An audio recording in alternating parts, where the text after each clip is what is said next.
As we think back to history, a lot of the things that were taught to us in the schools with regards to slavery has always been a focus on blacks being owned by white. What we don't talk about is the blacks who sold the blacks to the Europeans who actually brought our ancestry over to this country. What we don't talk about are the other peoples of the world who've actually been enslaved in history before. A lot of us know history where there was a group long ago who was actually enslaved for over 400 years. So today we're going to talk about free blacks who actually owned slaves. Now, during this period of time in this country, there were actually 4 million blacks. And of that 4 million, about a quarter of a million of them were actually free. As we take the time to study who owned slaves relative to the size of the population in this country, be it black, white, or Native American, blacks own a larger percentage of slaves as it relates to the other races that were here. There's also evidence that blacks owned white slaves. And then some free black people in this country bought slaves. And I'm not saying every black that were free actually owned slaves, but a large number did. Since 1654, continuing right through the Civil War, blacks owned slaves. Now, we can actually stop right there and just throw this in that the very first slave owner in this country was a black guy named Anthony Johnson. And if you don't believe me, look him up yourself. The very first slave owner in this country was a guy named Anthony Johnson. Now, as we review these numbers, it is too extensive of a list to include every black person that owned slaves. So for the sake of time and the sake of you having to listen to me share this information, I'm only going to include everybody that owned 10 or more slaves. A lot of times those who own less than 10 were actually owning family members, and there was a sign of benevolence so that they could keep the family intact. So I'll respect that. This is a compilation of various books, various study. I've had some folks tell me that most of these slave owners that we say were black don't count because they were Creole or mulattoes. And normally you find those people with those labels coming out of Louisiana, you know, the French Purchase and things like that. And I myself, before my mother married and my stepdad, my last name was a French last name. So we're going to keep that in mind as well.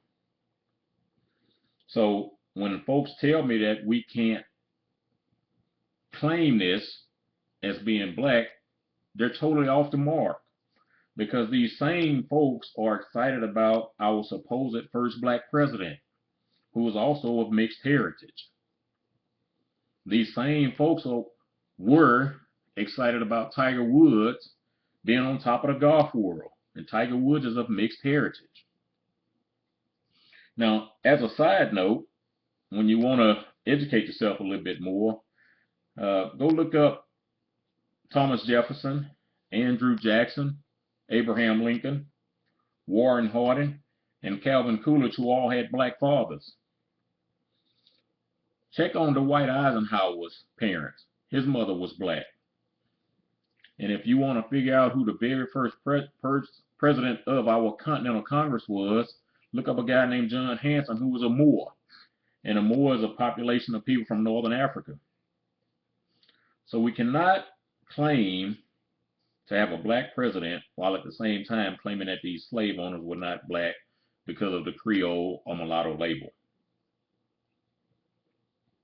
Now, in the case of those in Louisiana, there's a lot of those, as I mentioned. You know, we had the French Purchase, Louisiana Purchase from the French and all that. So that goes hand in hand. There's a lot of mixed ancestry.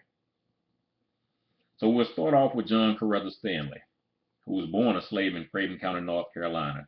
He was the son of an Igbo mother, and Igbo is a tribe of people in southeastern Nigeria.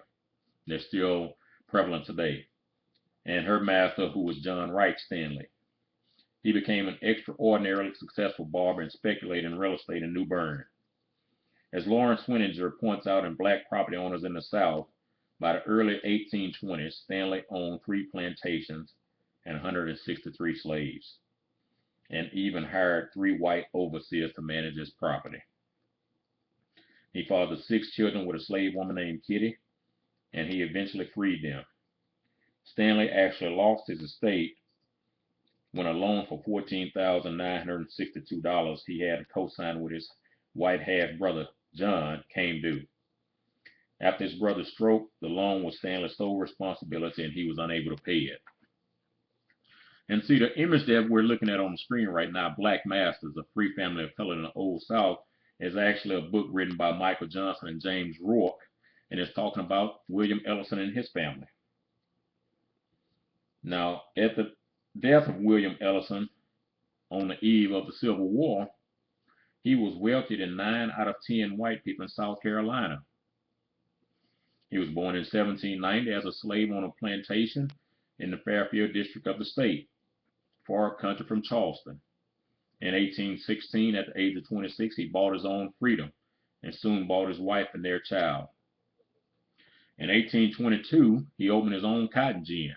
Now, see, that's a whole nother point right there. If we took the time to understand the real black history, we'll understand a lot of black folks actually owned business during the time that we were supposedly all enslaved. So black men were about business back then too. And Ellison became quite wealthy. By his death in 1860, he owned 900 acres of land and 63 slaves. Now, this is a kick in the bucket right here.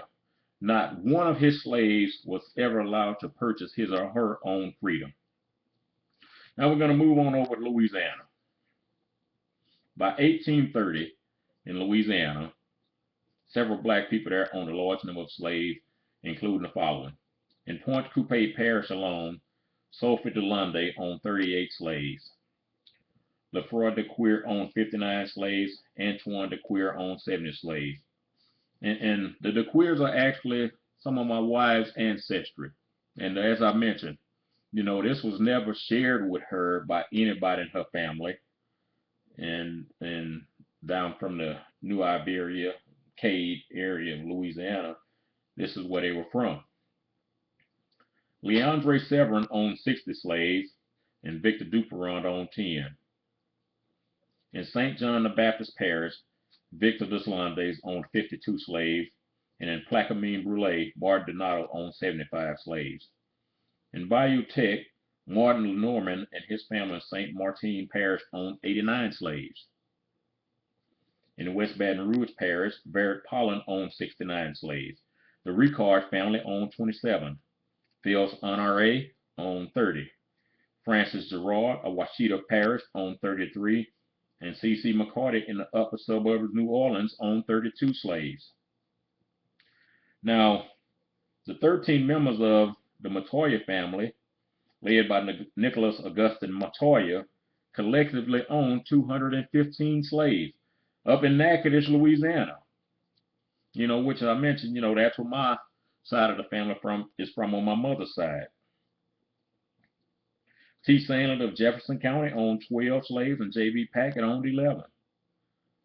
The Duplessis family collectively owned 30 slaves. Joseph Curiel of Point Coupé owned 40 slaves. Sarah Hamrock of Natchitoches owned 12, as well as Florentine Corner, who owned 16. And Charles Mollier owned 10 slaves. V. Rilliot owned 49 slaves in St. John's Baptist Parish. And C. Perrin and St. Dunstan owned 38 slaves collectively.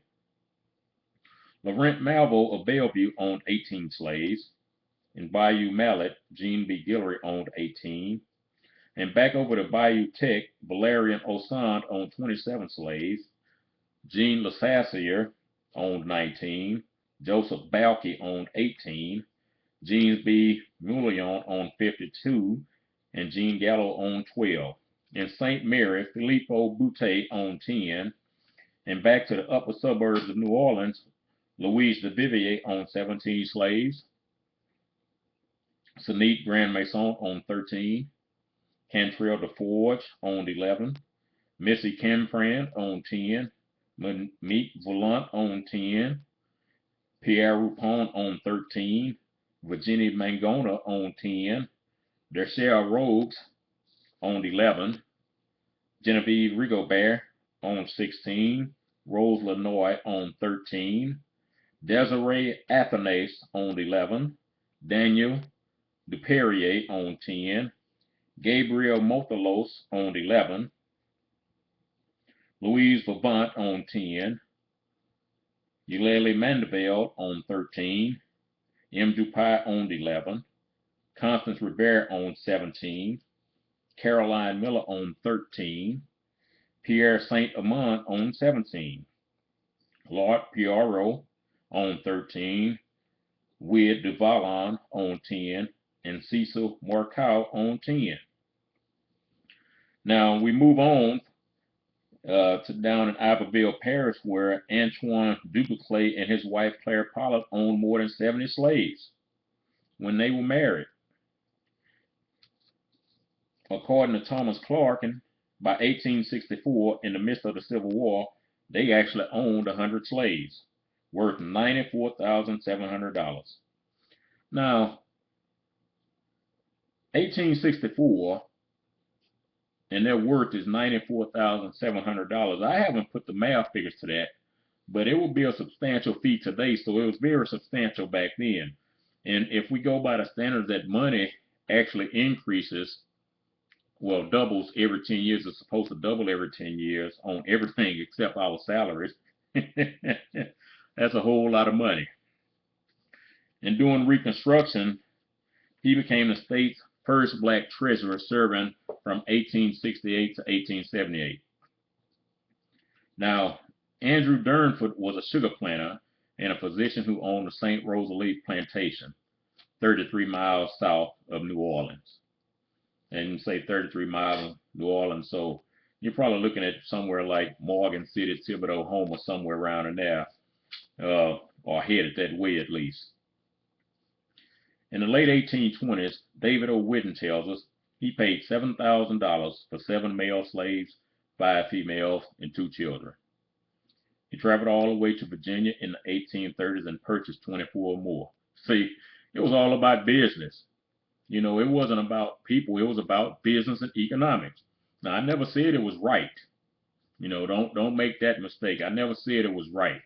I don't believe enslaving anybody is right. But it was a system of economics. Eventually, Durnford would own 77 slaves. When a fellow Creole slave owner liberated 85 of his slaves and shipped them off to Liberia, Durnford commented that he couldn't do that because self-interest is too strongly rooted in the bosom of all that breathes the American atmosphere. And see, that's a whole other thing. You know, we complain about all the ills of America, but we American when it's to our benefit. The wealthiest black person in Charleston, South Carolina in 1860 was Maria Weston, who owned 14 slaves and property valued at more than $40,000 at a time when the average white man earned about $100 a year. That's amazing, isn't it? Now, even though she was the wealthiest, she didn't own the largest amount of slaves. The city's largest slaveholders were a guy named Justice Angel and Mistress L. Horry. Both of them owned 84 slaves each. In Savannah, Georgia, between 1823 and 1828, according to Betty Wood's Gender, Race, and Rank in a Revolutionary Age, Hannah Leon owned 9 slaves, while the largest slave owner in 1860 was Cyprian Ricard, who had a sugarcane plantation in Louisiana and owned 152 slaves with her son Pierre, many more than the 35 she owned in 1830. So we talk about 1860 to from 1830 to 1860. In 1830 she had 35. In 1860 she had 152. So she wasn't looking to free anybody, her and her son. According to the economic historian Stanley Ingerman, in Charleston, South Carolina, About 42% of free blacks owned slaves in 1850, and about 64% of these slaveholders were women. Greed, Greed, in other words, was gender blind. Carter G. Woodson also tells us that some of the husbands who purchased their spouses were not anxious to liberate their wives immediately. They considered it advisable to put them on probation for a few years, and if they did not find them satisfactory, they would sell their wives as other slaveholders disposed of Negroes. He then relates the example of a black man, a shoemaker in Charleston, South Carolina, who purchased his wife for $700. But on finding her hard to please, he sold her a few months thereafter for $750, gaining $50 by the transaction. Now, from this point forward, I'm just going to go ahead and mention a city or county and a state and the individual's name and how many slaves they actually owned. So in Clark County, Alabama, we have a guy named P.T. Harris who owned 24 slaves and David Monack who owned 27. In Mobile County, Alabama, James Seymour owned 10 slaves and Louisa Chastain owned 14. In the city of Mobile, Alabama, Bernardaz Rosieste owned 14 and Madame Beauchamp owned 16. In Escambia County, Florida, Euphron Hennard owned 12. In St. Johns County, Florida, Gabriel Perpall owned 39 slaves.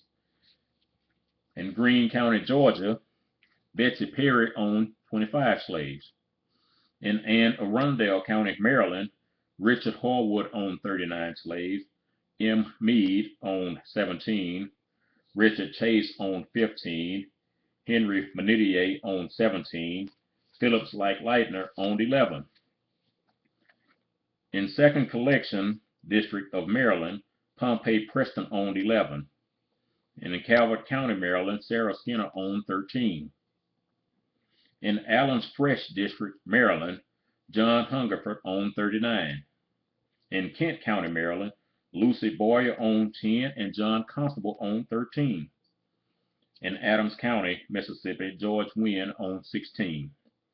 In Hancock County, Mississippi, William Perkins owned 17. In Craven County, North Carolina, well, I already mentioned that we're back to Stanley, but this is actually James Stanley, who had to be a relative, but he owned 10 slaves. In the town of New Bern, North Carolina, Donham Mumford owned 10. In Bladen County, North Carolina, Gooden Bowen owned 44 slaves. In Martin County, North Carolina, John Cricklund owned 24 slaves. In Nash County, North Carolina, Humphrey Revel owned 14 slaves. In the town of Fayetteville, North Carolina, Charles Mallet owned 36 slaves. In New Hanover County, North Carolina, John Walker owned 44 slaves. In Beaufort County, South Carolina, Alexander Brown owned 15 slaves. In Christ Church, South Carolina, the Venning family owned 37 slaves and John Laguerre owned 12 slaves. In St. Stephen's, South Carolina, Jenny Wilson owned 16. St. Thomas and St. Denis, South Carolina, I'm pretty sure these counties overlap one another. That's why they were actually included together. Robert Collins owned 11 slaves, Thomas Capers owned 11, and Daniel Warren owned 41. In the city of Charleston, Ward Number 1, South Carolina, Samuel Walker owned 24 slaves. Amaretta Best owned 12. Polydor Morrison owned 14, and Jane Mitchell owned 15. In the city of Charleston, Ward Number 2, South Carolina, Thomas Ingalls owned 11. Eleanor Cotton and Sarah Holmes each owned 12. Sally Middleton owned 16. Kezar Wright owned 14. John C. owned 22. And Camilla Johnson owned 16. In the city of Charleston, Ward Number 3 of South Carolina, Edward Bateman owned 12. Martha Allen and Sandy Magwood owned 12. Mary Fenwick owned 11. Frank Crowley owned 13. Lydia Burney owned 41. Jane Drayton owned 17. Peggy Whitehart and Mary Watts owned 10. Elizabeth Henson owned 15. And Dolly Laguerre owned 14. In the city of Charleston, Ward number 4 of South Carolina, Julietta Cantor owned 14. Angeline Smith, Thomas Cochran, and Catherine Anderson each owned 12 apiece. Ann Mitchell, Samuel McCall, and Sarah Shaw each owned 10, and Mary Yeadon owned 11. In Charleston Neck, South Carolina, Susan Vesey owned 10, as well as Betty Robinson and Polly Brown, who each owned 10. Mary Wrighton and Mary Dees owned 12. Betty Inglesby owned 11.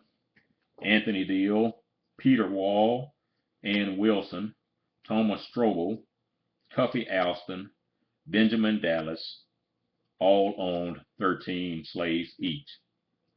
James Bell, Martha Jackson, Nancy Tucker, Will Pryor, Hager Johnston, Ann Williams, Martha Gilprice, Flora Philbin, Diana Creighton, Jane Talley, Phoebe Cross, Nancy Tucker, and Reuben Small each owned 11 slaves.